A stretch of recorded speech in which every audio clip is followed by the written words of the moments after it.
Good morning and welcome to गना shot. गना shot में आप सबका स्वागत है। At the outset, I've had to start an hour late because there's a storm brewing off the Chennai coast and things were not very conducive for me to even talk. A lot of rain and all that. Even now there's rain, a lot of breeze going on. So if you come across some disturbances or feel some disturbances, well, nature is at its best. Right, we're going to talk of something very, very, very, very important which is happening in our nation. And this I've spoken of earlier. I've said India is move on the move.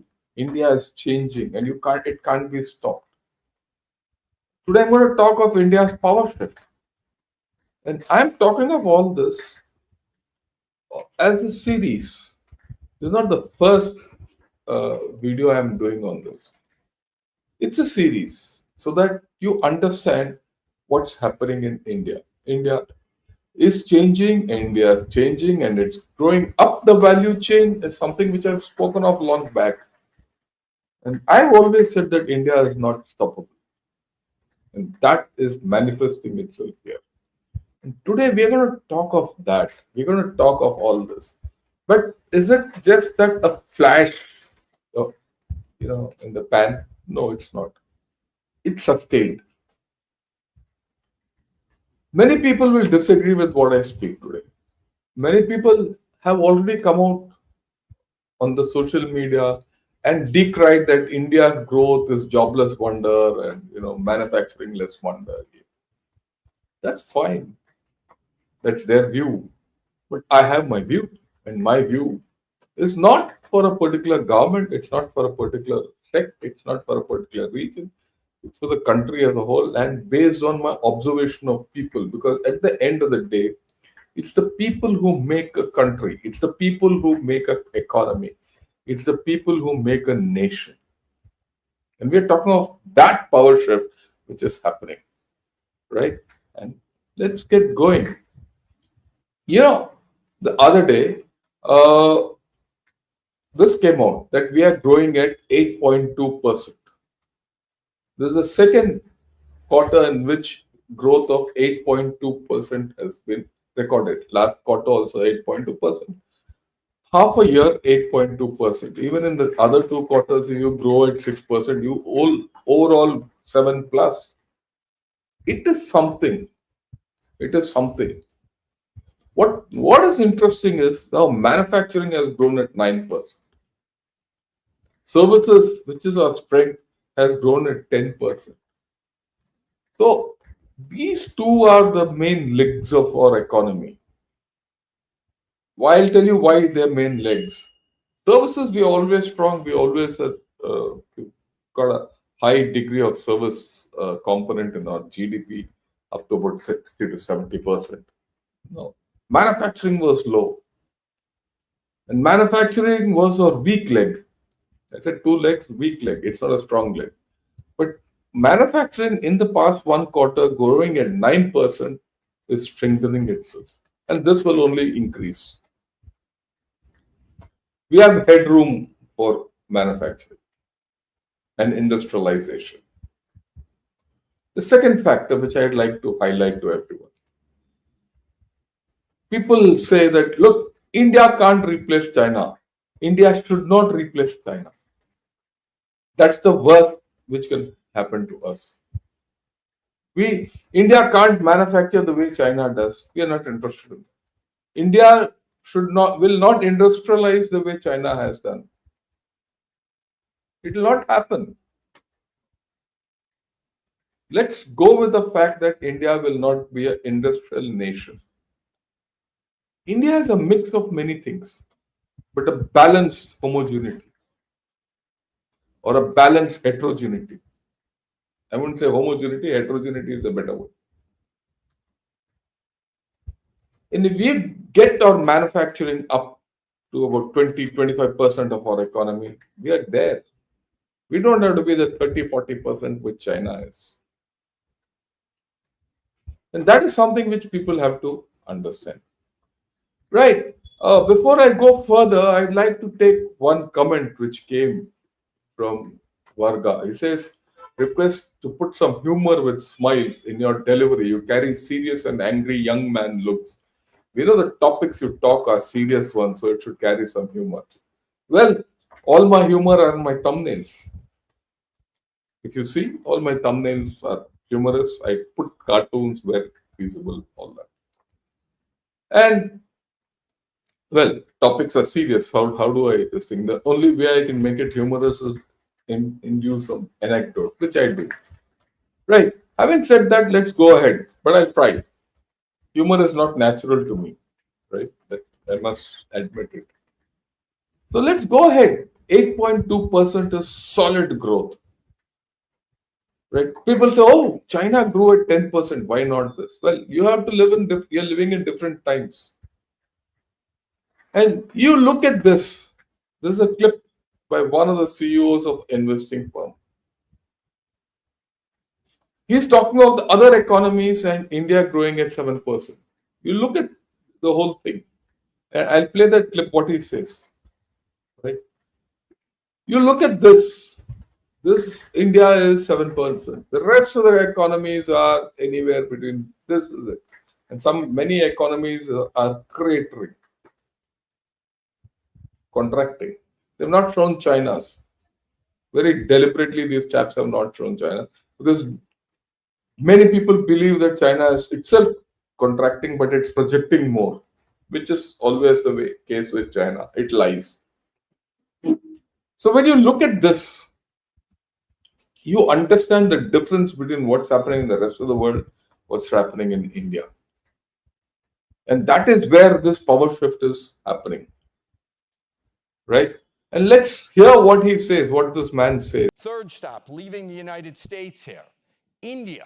This is the G10, clearly the fastest growing country. There's been some, obviously, tension geopolitically recently, but this is a country that is investing massively in physical infrastructure, legal, capital markets infrastructure. There is a rising middle class here. This is a place we particularly like. So, as per him, India is investing in legal infrastructure, physical infrastructure, capital market infrastructure. And he says, despite geopolitical tensions, it's moving ahead. He says, this is a place we particularly like. And what I liked about this is not what he spoke, but the differential between India's growth and others. We are taking our own systems for granted. That's the thing. We have to understand. We are doing phenomenally well, let me tell you. And everyone talks of China, 4% of China, which is at $19 trillion, is much more than 8% of India, which is at $4 trillion.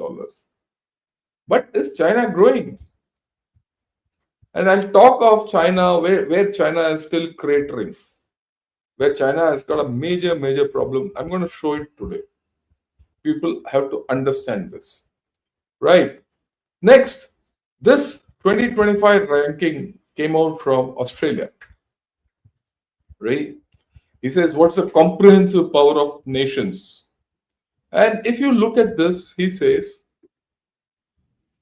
the superpowers are those which have more than 70% of, they have a metric which I'm not going to go into. He says United States has 80 points. China has 73. Both, as per him, are superpowers. And India has more than 40 points. It's just about 40 points. It's a major power. The rest are middle powers from Japan, Russia, Australia, South Korea, everything.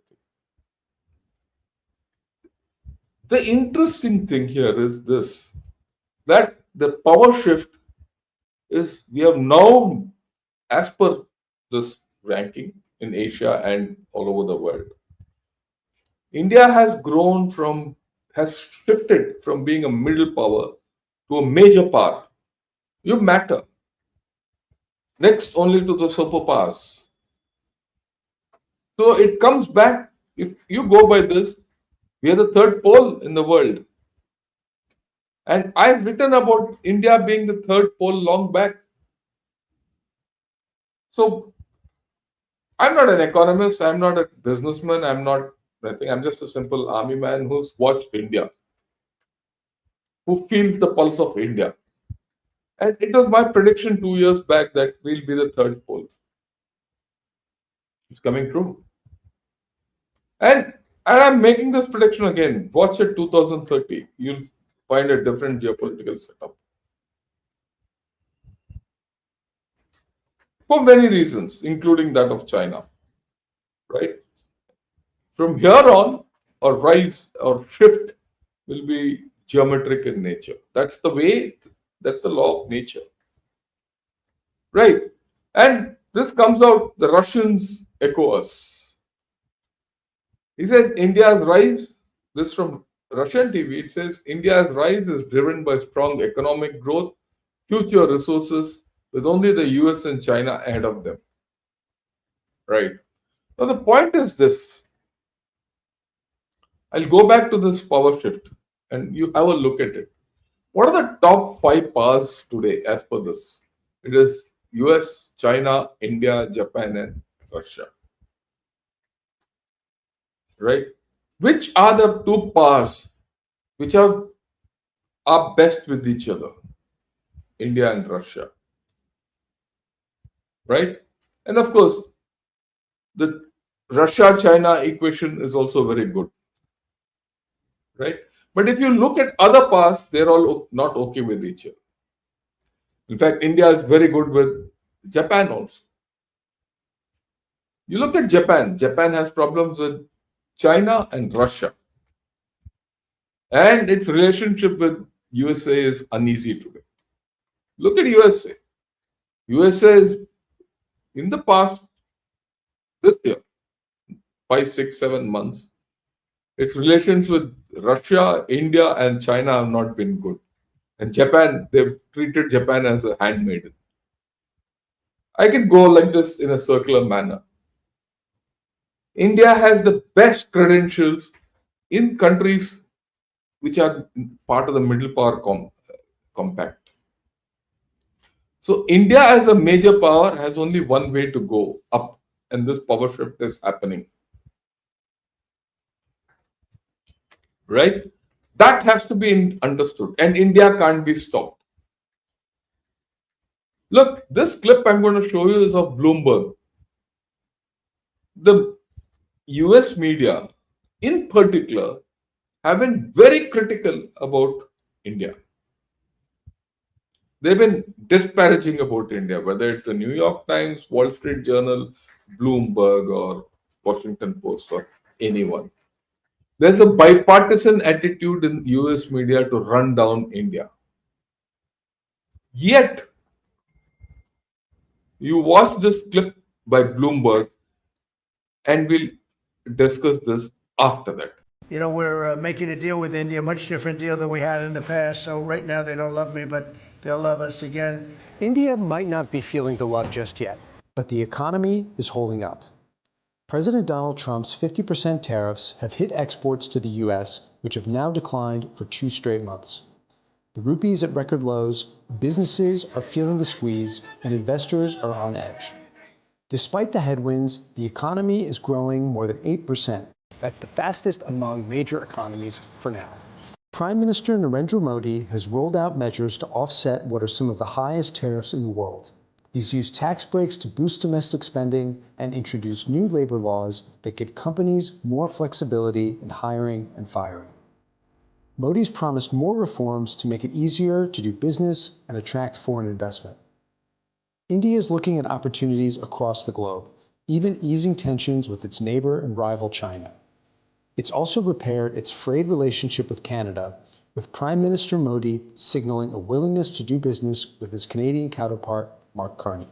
But the road ahead isn't guaranteed. Much depends on how Modi's reform push plays out, with infrastructure gaps and workforce challenges still at play. A trade deal with the US, India's biggest partner, still hasn't come through, although there could be a resolution on that front soon. I think we're pretty close to doing a deal that's good for everybody, right? For 2 straight months, our exports have declined, 50% tariffs, and India grows at 8.2%. That's the point I'm going to keep making in this video. So our economy is growing at 8.2% despite the headwinds. The important factor is every economic indicator in India is against its growth, but yet it is growing. And this is what this guy from Bloomberg acknowledges and highlights. New labor laws, very important. Labor has been a problem in India, and slowly and steadily, I will give credit to our government. They've changed this story. And people have accepted it because it is in their interest.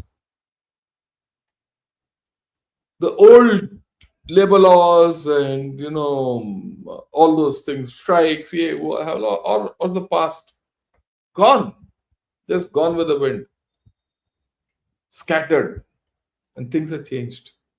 Because people have to live and people have to progress. People want to progress. So there are dangers to this growth. But the interesting part of this clip is this: India has grown despite headwinds, severe headwinds, he says. He says, look, India doesn't have infrastructure, but the investing guys say, look, India has tremendous infrastructure, legal infrastructure, capital market infrastructure, and India is reforming all that. Who do you believe? I would go with the earlier, not because it suits me, because he's a chap who's going to get money and put it in India. And India is attracting more FDI than China today, or for that matter, any country. Because the growth is here. And if some of these roadblocks to growth go away, which is expected, people say by end of next month, the deal with US will be in place. If that happens and the tariffs go down and your exports start going back, you might be looking at a completely different format of growth. We don't know how we'll grow. I can't say this because I'm not an expert at it, but I know that we will continue at this same growth given everything else. And I'm very clear that India can't be stopped. India can't be stopped because the people of India can't be stopped. You can't stop 1.4 billion aspiring people from their growth. Politically, we are strong. Many people might not agree with this, but fundamental politics in this country is strong. All you have to do is look at Pakistan next door, which is growing negatively. Look at China, which has got tremendous problems, which I've been speaking of, and I'll highlight some of them now. Right? So, in terms of growth, in terms of power shift, I have no doubts that India is growing and growing fast. It's time the world catches up with us. And this is something which I spoke last time, based on that article by John Spencer, that India is rewriting the rules, the strategic rules of the game, and the rest of the world has to catch up. And this is an article which came out in South China Morning Post, because I don't discuss anything based on our own media. Very rarely I bring our own media. Most of the time I get media an outside view, because the outsider's view is always critical, it is objective, and it might be even negative, but that's what you need to look at. And this says India races to build its lost maritime muscle, and we are against the clock. You go to other Chinese things, they say, oh, India is nowhere near China, Korea, Japan. I completely agree with it. Many people here will say, oh, sir, India is not growing as fast as China. We don't have that big a shipbuilding as China. I agree with it. But you have started. The biggest problem when you push a car is to push the car and it moves. Once the wheel starts rotating, speed apne aap aa jata hai. Right? And this is what our Defense Minister had to say. Friends, ships from friendly foreign nations are increasingly coming to Indian shipyards for the complex refits. And this is a clear recognition of India's capability, reliability, and cost competitiveness. Our ambition is clear. We want to become the preferred sustainment and repair hub for the entire Indo-Pacific region. And I would like to take this opportunity to highlight various fields that can be explored in the Indian shipbuilding sector. India's shipbuilding ecosystem today stands on the strength of the multiple world-class platforms that reflect our technological maturity and industrial depth. In the defense sector, our shipyards are delivering some of the most advanced vessels in the Indo-Pacific. The indigenous aircraft carriers INS Vikrant, built by the Cochin Shipyard Limited, represents a major milestone. India is among the select few nations capable of designing and constructing such a complex platform. Garden Reach shipbuilders and engineers and Mazgaon Dock shipbuilders are producing state-of-the-art surface combatants such as steel frigates, destroyers, and ultra-modern anti-ship warfare, shallow water, and You have shallow water capability building, you have aircraft carrier building, and any kind of surface vessel building for defense purposes and for commercial purposes. So far, our capacities have been largely used for defense purposes. Today, with refit coming in, and refit largely of uh, services or the armed forces refits internationally, you're going to increase your capabilities. And then it's a matter of time before your commercial capability also increases. And that is a major power shift.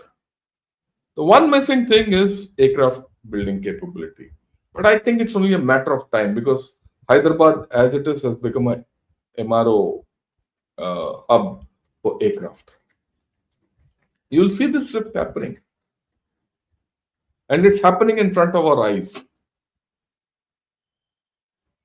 And I keep repeating this. I see it in front of my eyes because 100 meters away from my house is a metro hub coming up in Chennai. When I came first to Chennai after retirement, I saw one metro station here with one line going from the railway station to the airport. In the past 8 years, I saw the second line come up. Now I'm seeing 4 more lines coming up at pace all over. There's a change. The first one came, 2 years later, the second one came, 3 years later, now the 4 being built up. And in 3 years, we will have 8 to 10 lines in Chennai, gridded system. And I'm very clear that if this is happening in Chennai, it's happening everywhere else. It might not happen at the same pace, it might not happen at the same scale, but it's happening in time. I've given you 2 examples, one of metros, the other of shipbuilding. It changes things. When I first started riding in a metro in Chennai, there was hardly anyone. And when I used to ask people, sir, it's too costly to go in that. Today, let me say, not when I say today, the past 4 months, 3-4 months, you have to stand and go in that metro. Things have changed. It's crowded. For sure, things are changing because people find value in all these things. It's people who change the way we go up and the way we shift our power. And people are changing it at pace and they can't be stopped. The difference between us and China is that here the people are pushing the economy. In China, it's the people who are dragging the economy down. That's for different reasons, but we'll talk of it still. You have to understand that. And look at this from Israel. When I saw India 3 years ago and India today, it's not the same India. You folks have your act together. You're scaling so rapidly. You're laying infrastructure for growth for decades. And I love what I see. I love what I see. The Israeli entrepreneurs, when we came to visit in February, were amazed at how much we could do together. So what he says, that's why I picked this clip up. He says India 3 years ago and India now is not the same India. That's the change which is happening. And that's the change we have to recognize within us. Look at him. He's an Israeli. Like he comes to here for business. I'm okay with it. Let him come. And so many people have to come to business. What he says is the change, the pace of change which is happening in India. Now club it with the GDP growth. Club it with what he says. Now there's an Israeli who says your infrastructure is growing at pace. Okay, there's a businessman who says India is putting its infrastructure together. And there is the New York media or the English media which says India doesn't have infrastructure. And this is echoed in the Chinese media also. And we believe it. Why are these chaps saying something which is untrue? Because they don't like what's happening in India.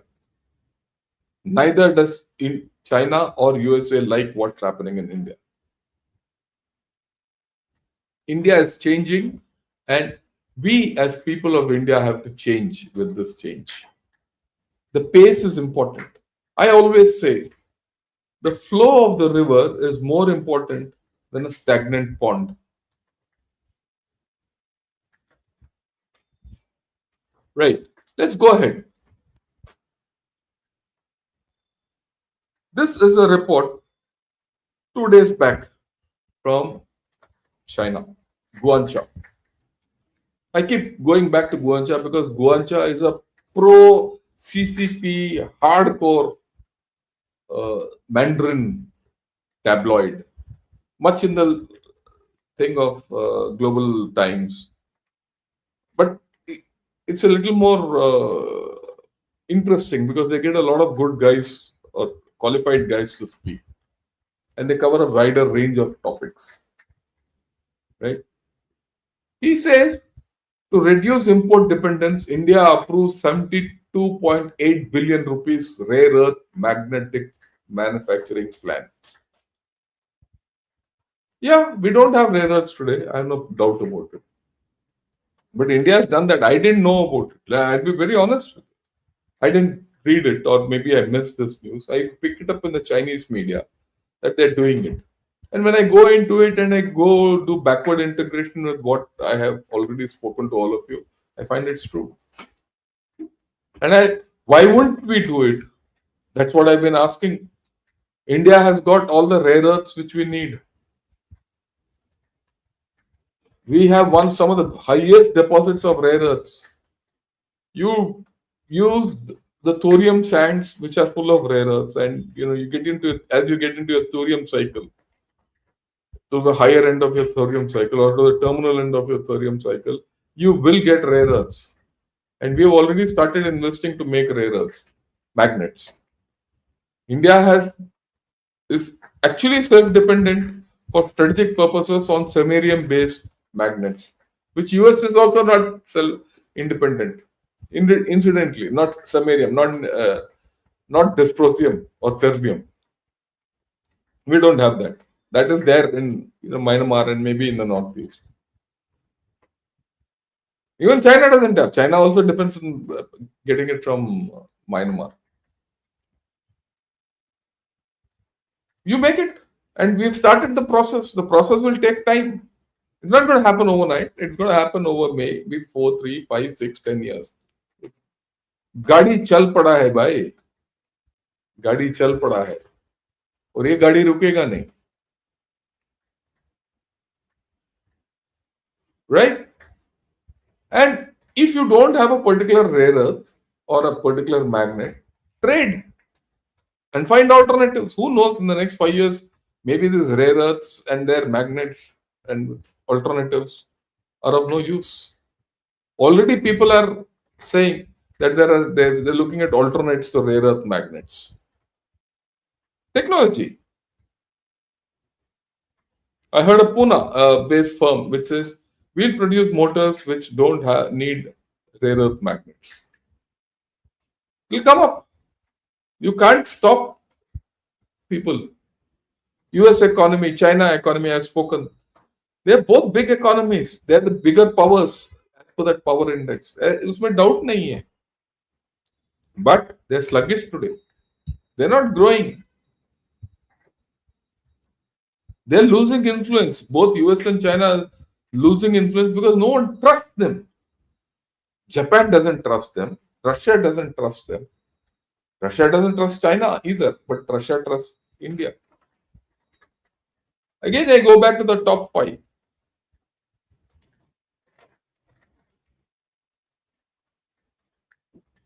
Right? The top 5 economies in the world.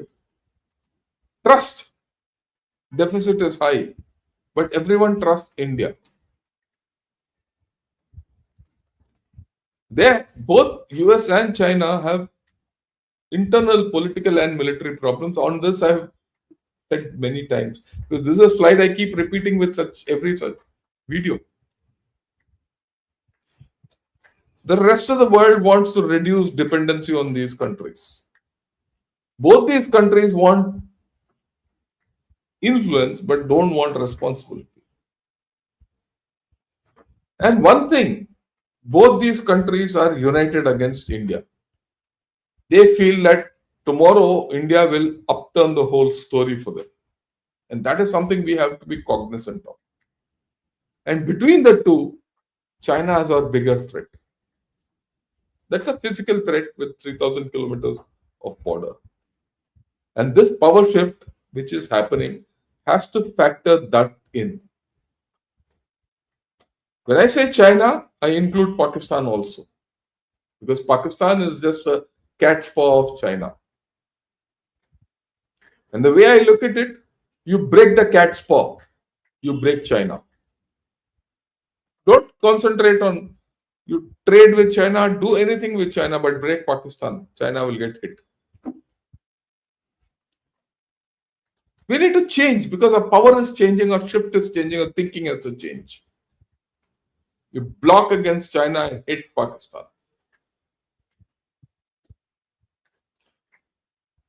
And as far as China is concerned, this is what our External Affairs Minister said recently in IIM Calcutta. China has long played by its own rules and is now doing so even more. In the ensuing scenario, other nations are unclear on whether their attention should be on the visible competition or the trade-offs and understandings that punctuate them. This is important. He says China is playing by its own rules and rewriting them. We have to understand why China is doing what it is doing, because it's going to affect your power shift. It is doing because internally it can't grow. Unless it creates an external environment, it cannot go off. It is pure mercantilism. If you examine the Europe of the 17th and the 18th century, or even up to the 19th century,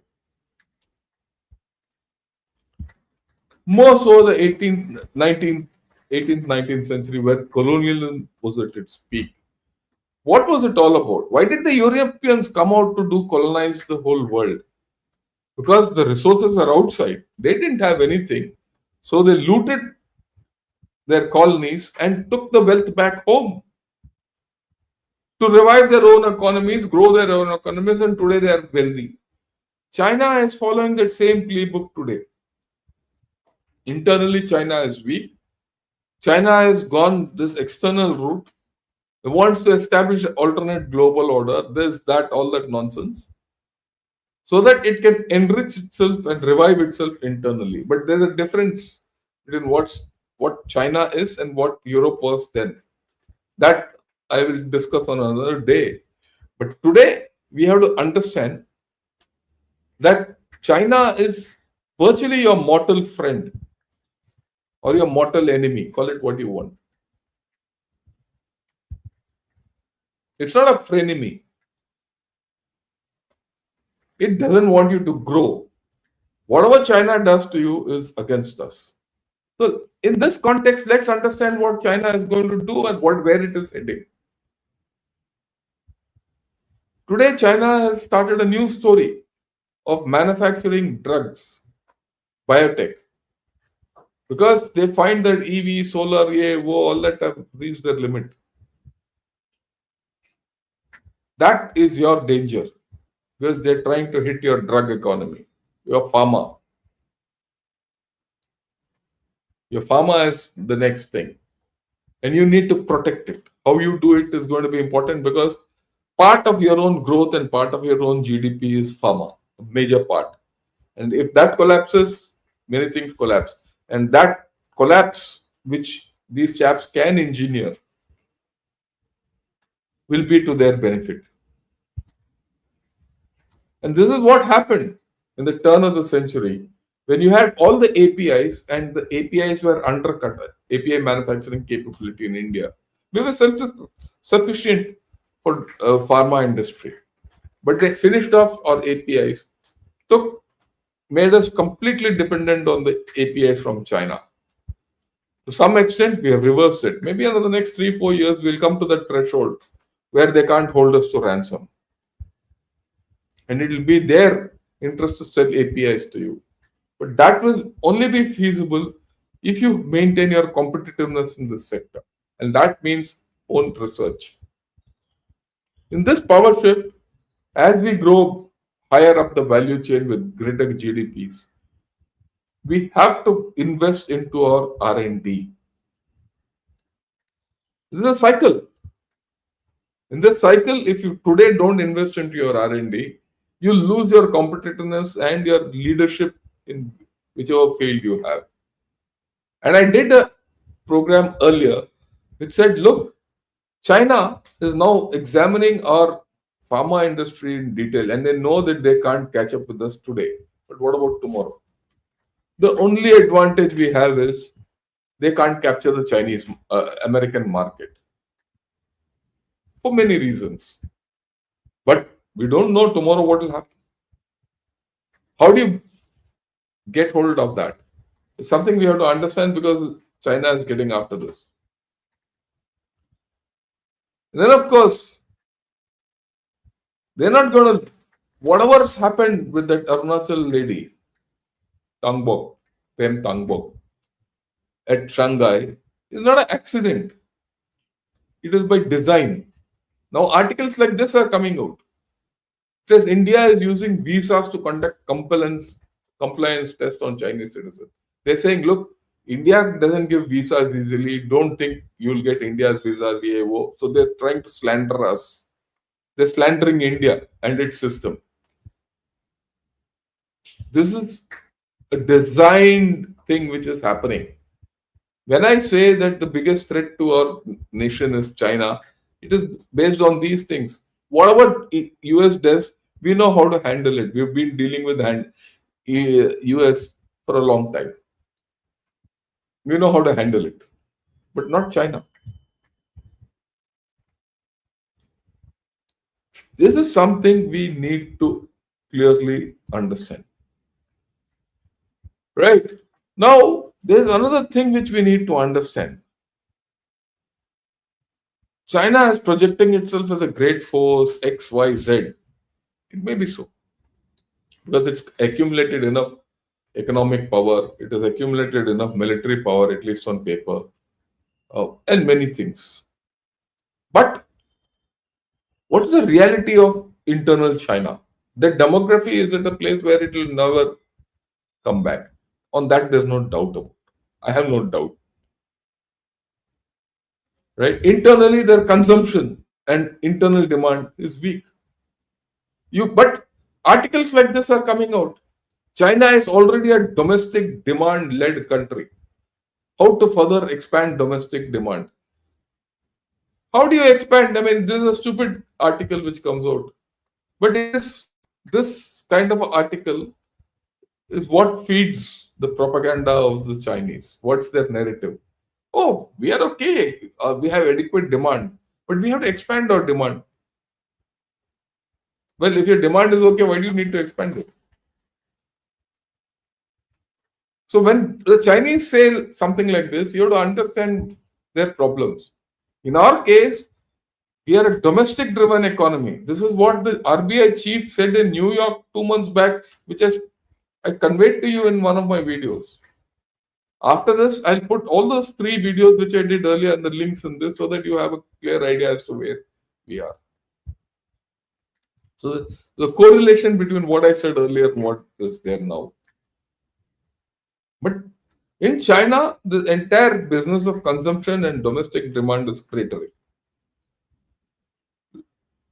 Xinhua came out with, China eyes improved supply demand alignment to unlock consumption potential. They have a huge potential, there's no doubt.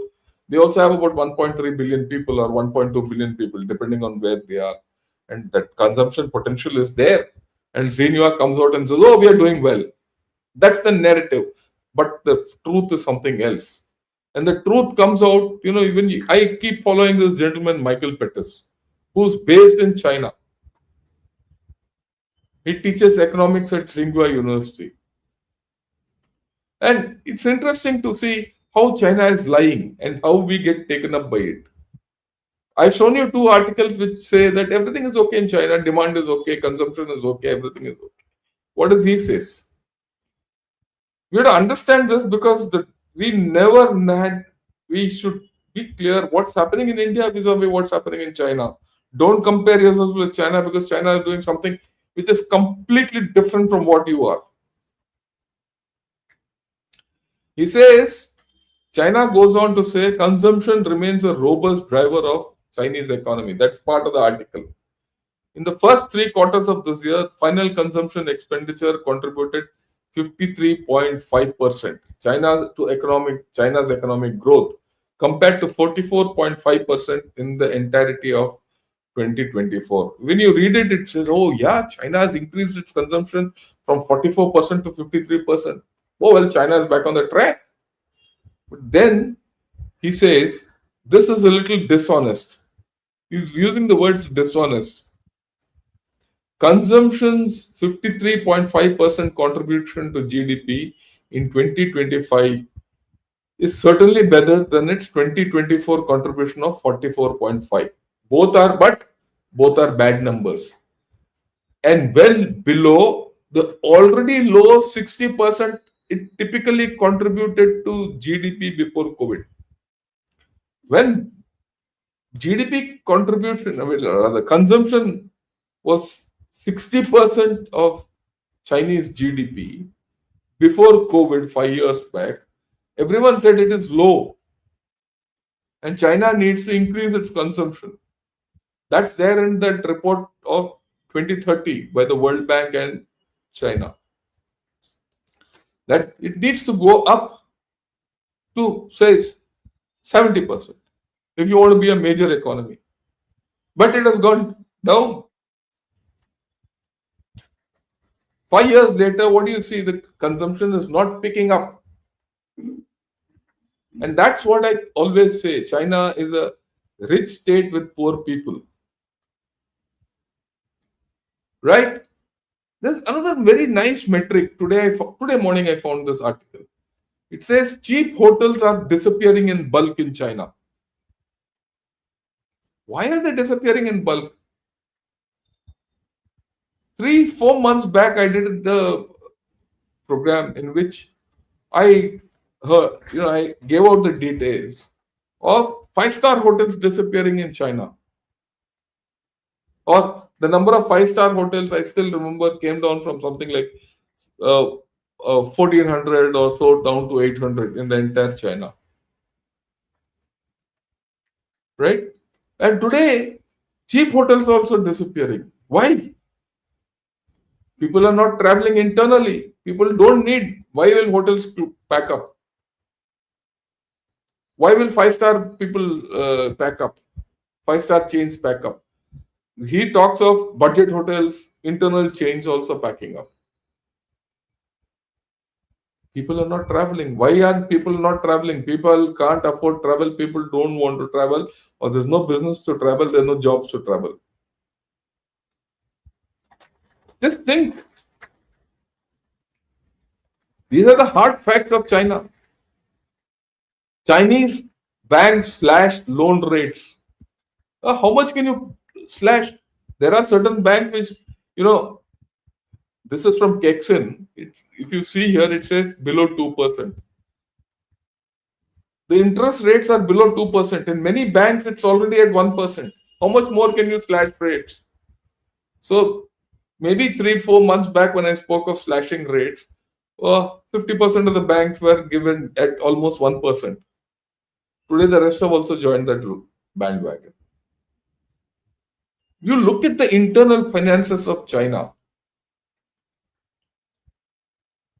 People can't deposit money in banks because there's no interest. People, probably the next article which I'll do or next program I'll do, I'll say, look, people have to pay for keeping their money in a bank. So what is the Chinese government forcing them to do? Buy stocks, bonds, and all government bonds. So with that government bonds, which are never going to be returned, what is the Chinese government doing? They're subsidizing. I keep saying this. This is the subsidy cycle in China. When you say China gives heavy subsidies to their industry, what does it do? It is taking money from the people and subsidizing industry. And that industry is going at loss, it's not selling. So they have to go out and sell at loss. This entire machine is being subsidized by the people. That is why, as days go by, the people will become poorer, poorer, and poorer. And the Chinese party Communist Party and the state will become richer, richer, and richer. This is going back to imperial China, conditions of imperial China.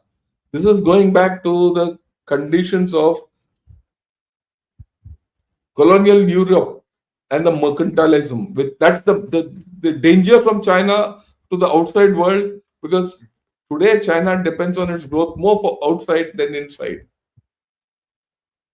There's a schism developing in China, and that schism has implications for India and its power shift. Why am I spending time here? It's because of that. There are economists in China who say you need to increase consumption if you want long-term goals. If you want long-term goals to be achieved, you need consumption. So all these big targets which China sets and says it has achieved is all false. If the targets which have been set by China are being achieved by China, then they shouldn't be talking of how to get those long-term goals because of lack of consumption. And the fundamental reason is property. That slump is not going away. This is again yesterday's article. China's extended property slump was always expected and it is not going away. Everyone talks of EVs, batteries, there's no demand within. It's only outside. And in outside, any day now, if not now, 1 year, 2 years hence, you will find this problem happening that their EVs will collapse. And then on the other hand, you have China. What is it doing? It's weakening India. This article is about India and Washington Post. Weaken China's rival, a strained strategy. But it is in US interest that India remains weak. At least that's what people say. So the strategic partnership, friendship with USA is all gone. What we have is a working relationship. Yes, the trade deal with USA will unlock certain gates. But we need to expect that something will happen as a result of all that. But India is strong, damn it. Today there's a cyclone in Sri Lanka. Whom did they respond to? Whom did they call out to? India. India was the first responder. And this fact will get repeated anywhere in the Indian Ocean. Countries like Bangladesh it's only a matter of one natural disaster for them to start thinking differently. And then we have age and time on our side, not on theirs. This is a powerful graph which I keep showing to everyone. And our government is aware of this. Listen to what he says. In an uncertain world, it is all the more important that we continuously diversify supply sources to ensure, to actually guarantee our national needs. With these considerations in mind, we are today endeavoring to forge new trade arrangements and promote fresh connectivity initiatives. While they certainly represent key facets of our policy priorities, it also speaks for the importance that the world attaches to ties with India. As we ascend the global economic hierarchy, the case for them will only get stronger. These exercises have long-term repercussions and therefore need to be embarked upon with great judiciousness. When it comes to trade, we will naturally be guided by our people-centric vision, just as our connectivity plans will be by strategic as well as economic considerations. Strategic, economic considerations, and people-centric views. If we stick to this, we are okay. And I keep showing this connectivity circle, expanded story of our India's growth. Why are so many countries coming here? I've been adding one by one meticulously to show that India is sought after by so many countries. Right? And that is what a external affairs minister also indicated. The world attaches importance to our growth and seeks more interconnectivity. India can be stopped. Understand, between US and China, the greater threat is China for many reasons, which we all know and I've spoken of, and I keep proving it. People say I'm a Chinese hawk. I'm not a Chinese hawk, I'm a Chinese realist. What China is trying to do, we should understand. And India has to grow on its own legs with or without USA, and definitely learn to do things without China. Because what has happened in this, whether this diplomatic thing and all, is part of a well laid out strategy. And more will come up of this. And I always say, our biggest problem, our cancer, is next door in Pakistan. And today evening, maybe we'll talk of Pakistan. We need to talk of Pakistan because what's happening in Pakistan is pretty unnatural. I won't say it's unnatural, it's episodic. Right?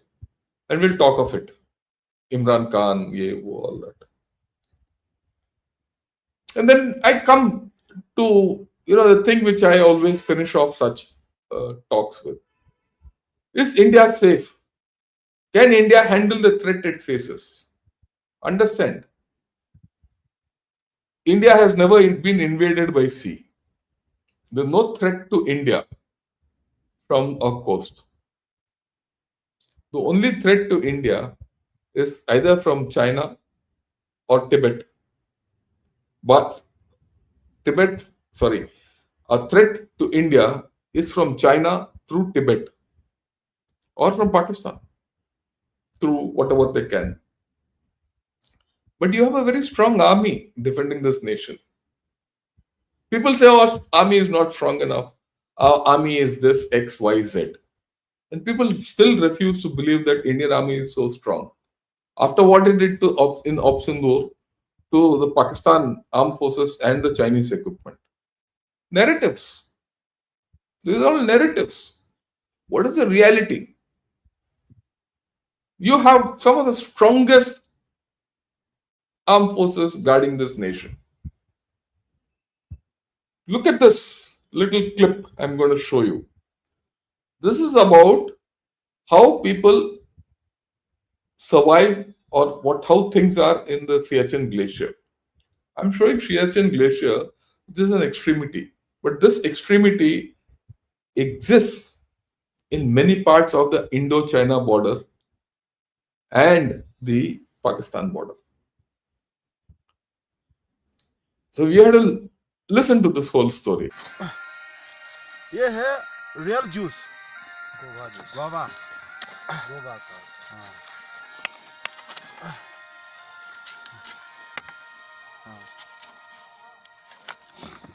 ये है ये हमारा ऐसे करके पतीला का अंदर में डाल के गरम करके पीना पड़ता है एक बस हमारे मारने से भी नहीं उसके बाद बोलो ना अभी ये आई मारने से भी ये नहीं टूटता है हमारे से मारने के बाद भी टूटता नहीं है उसके बाद ग्लेशियर में अंडा आता है ये है पत्थर का जैसा आदमी का सी भी नहीं टूटता नहीं है ये देखो ये हमने इतना मारा मजबूरी से बनाना पड़ता है इतना टूटा है बे ये थोड़ा सा छिलने से भी देख ये देख ये है ग्लेशियर का अंडा ग्लेशियर में ये भी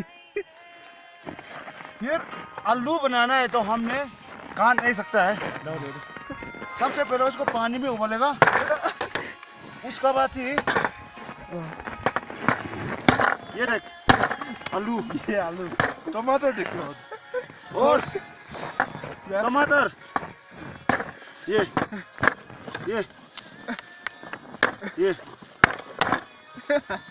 है अदरक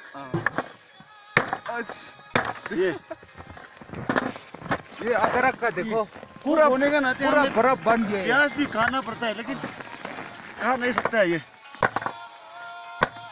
ऐसे होना पड़ता है इसलिए ग्लेशियर में नौकरी करना इतना आसान भी नहीं है क्योंकि यहाँ पे -40 से 70 तक टेम्परेचर डाउन हो जाता है तब इंसान जो है जीना हराम हो जाता है ये देख अंडा का जूस ये देख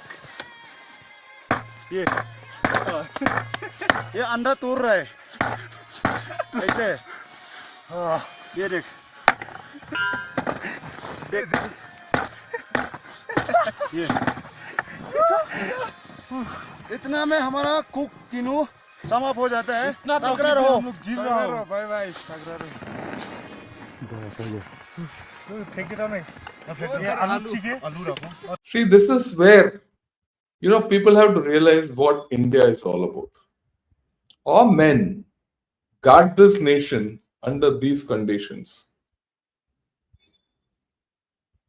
They can defend and survive here, where everything freezes. The man doesn't freeze. Look at the young 3 boys. One of them is from the northeast.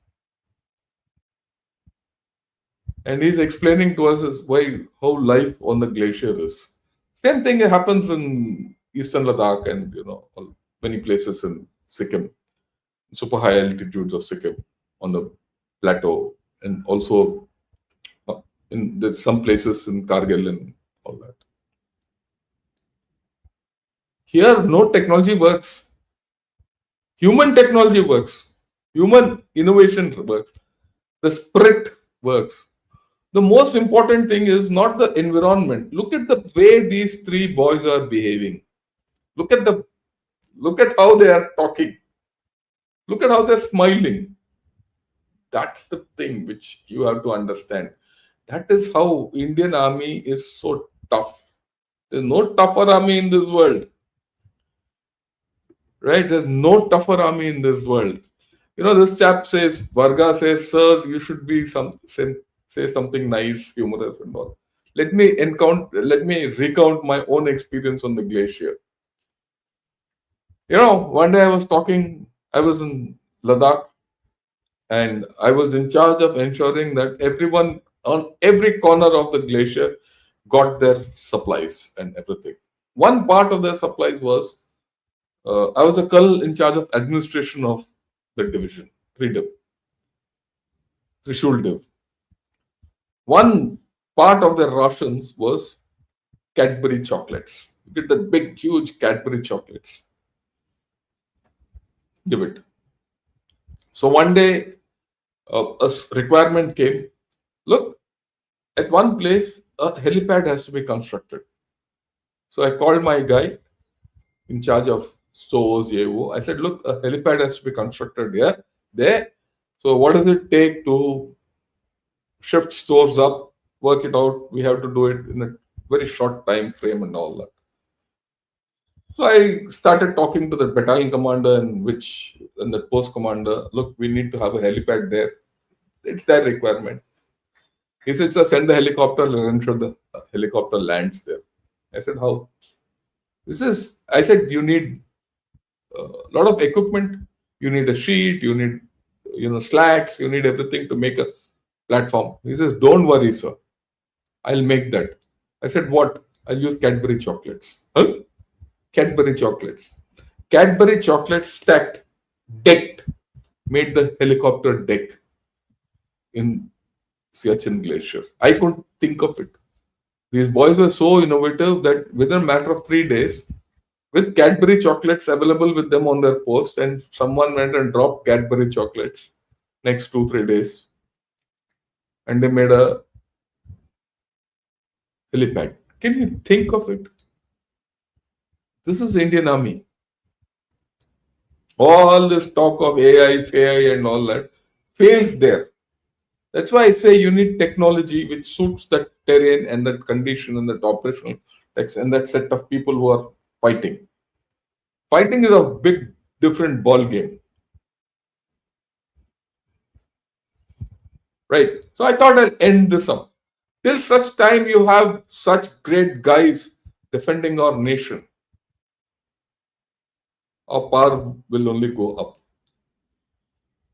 A major component of this is this. Just think. In the beginning, when I started, I said 8.2% growth with headwinds. We're not a fully modernized army.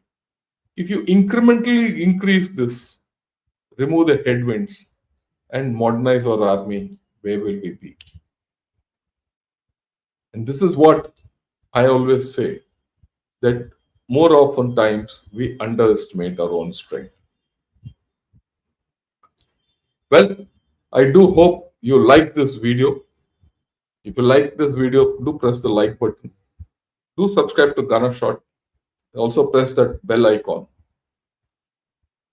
And do join me as members.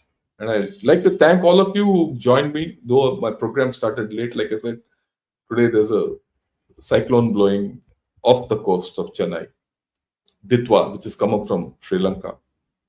My heart goes out to all those boys, all those people in Sri Lanka who weathered this storm. And I'm proud that the Indian Armed Forces and India are the first responder in the Indian Ocean. That's part of India's power projected. China didn't come here. Remember that. China has never helped anyone. And this is where India gets its trust. With this, thank you. Have a great day. Get back in the evening. We'll talk of Pakistan. Till then, Jai Hind to all of you.